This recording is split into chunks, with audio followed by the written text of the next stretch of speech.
আজকে খুব সহজে একদম ইজি রেসিপিতে তৈরি করে দেখাবো আমের টক ঝাল মিষ্টি লাড্ডু আচার।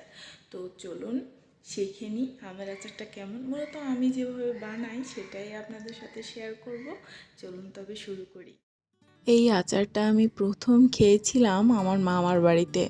আমার মেজো মামা যখন আলাদা থাকতো, মানে শহরেই থাকতো, তো মামার শাশুড়ি মাঝে মধ্যে আমরা গেলেই আসতেন। দিদা ভীষণ ভালো ছিলেন। তো উনি বাড়ি থেকে হরেক রকম আচার বানিয়ে আনতেন। কারণ হলো আমার মামি আচার খেতে ভীষণ পছন্দ করতেন।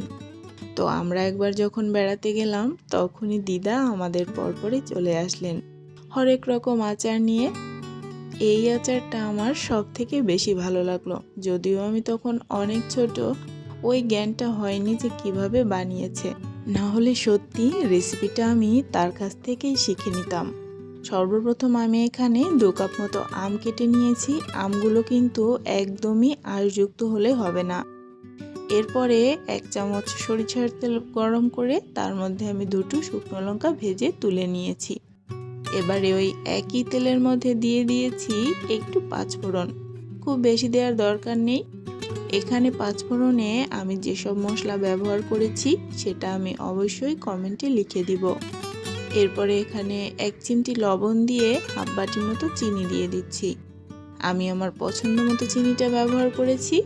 আপনারা চাইলে কিন্তু এখানে গুড়ও ব্যবহার করতে পারেন। আর হ্যাঁ, অবশ্যই যদি কাঁচা আম আপনি নিয়ে থাকেন তাহলে কিন্তু চিনি বা গুড়ের পরিমাণ বেশি লাগবে।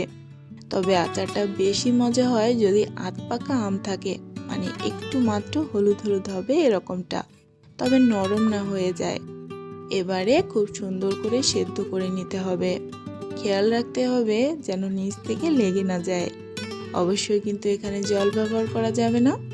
কম আঁচে আমটাকে খুব সুন্দরভাবে সেদ্ধ করে নিতে হবে। তো আমি এখানে আমটা আগে সেদ্ধ করে নিচ্ছি। এমনভাবে সেদ্ধ করতে হবে যেন একটু জলও না থাকে, মানে চিনি থেকে যে জলটা বের হবে, আবার আমটাও যেন খুব সুন্দর মতো সেদ্ধ হয়ে যায়। এখানে হলুদটা অপশনাল, তবে আমি দিয়েছি যেন আমের আচারটা অনেক দিন ভালো থাকে। হলুদ দিলে আমের আচার কিন্তু বেশ অনেক দিনই ভালো রাখা যায়। এবারে আমি যে মরিচটা ভাজি করে রেখেছিলাম সেটাই গুঁড়ো করে দিয়ে দিয়েছি।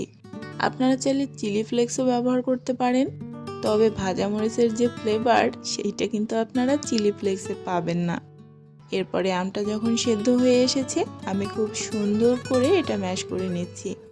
চামচের সাহায্যে খুব সুন্দরভাবে ম্যাশ করা হয়ে গেলে এবারে কড়াইয়ে জলটা পুরোপুরি শুকিয়ে নিতে হবে, যতক্ষণ না বেশ একটা স্টিকি ভাব আসছে।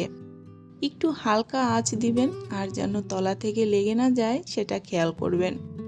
পুরোপুরিভাবে জলটা শুকিয়ে এলে আমি এখানে হাফ চামচ মতো লেবুর রস ব্যবহার করব। যতটা আম সেই অনুপাতে আপনারা লেবুর রসটা ব্যবহার করবেন। যদি কম হয় তবে কম, যদি বেশি হয় তবে বেশি। এবারে খুব সুন্দরভাবে নেড়েচেড়ে নামিয়ে নিতে হবে। জালটা পুরোপুরি বন্ধ করে দিয়েছি। এবারে সম্পূর্ণভাবে ঠান্ডা করে নেব, নাহলে কিন্তু আপনি লাড্ডুটা একদমই বানাতে পারবেন না। তো চলুন, এটা ঠান্ডা হয়ে গেছে। এবারে আমি হাতে অল্প একটু সরিষার তেল মাখিয়ে নিয়েছি, যাতে আমটা আমার হাতে লেগে লাড্ডুর শেপটা নষ্ট না হয়ে যায়। একটা চামচ নিয়েছি, এটা মেপেই আমি লাড্ডুগুলো তৈরি করে নেব। তাহলে কি হবে, পুরো লাড্ডুর সাইজ একই রকম থাকবে, দেখতেও ভালো লাগবে। দেখুন আমার লাড্ডু কিন্তু তৈরি হয়ে গেছে। বিশ্বাস করবেন না, এগুলো খেতে কিন্তু দারুণ মজা হয়। তো চলুন আজকের মতো এ পর্যন্তই। সবাই ভালো থাকবেন, সুস্থ থাকবেন। ধন্যবাদ সবাইকে।